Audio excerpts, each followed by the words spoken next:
私樓方面咧，主力講下唐私樓啦，例如川龍街啦、光輝圍啦，都係冇 lift 嘅，要行樓梯。咁我哋去家訪咧，有唔少嘅住戶啦，由後生行到老，年紀大咗咧，身體機能退化，唯有咧就唔出街，變咗隱蔽長者。嚟緊咧都有新嘅契機嘅，就喺出年咧簡樸房條例會生效，喺我哋工聯會成功爭取下咧，住戶可以自願登記，令到社福輔助咧可以更加精準到位。至於公屋咧，其實我知道房署都掌握獨居長者嘅資料，有條件可以即時設立高風險長者名冊。咁啊，可以咧由房署啦、社署啦、關愛隊同埋一啲執法部門咧一齊去協調，強化社區危機處理嘅能力，精準咁樣協助高危長者。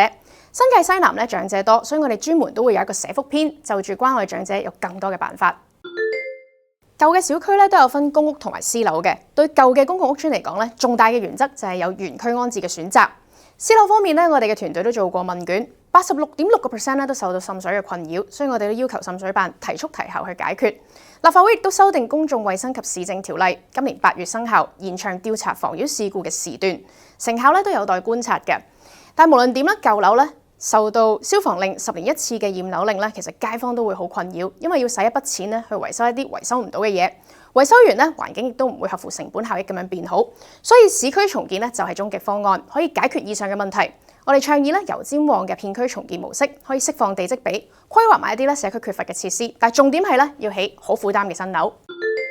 我係3號工聯會陳穎欣，力爭連任，無論係地區議題、醫藥政策、國際發聲，永欣都有政績。大家都有票俾，但係都講性價比。10月7日，請大家集中票源投3號。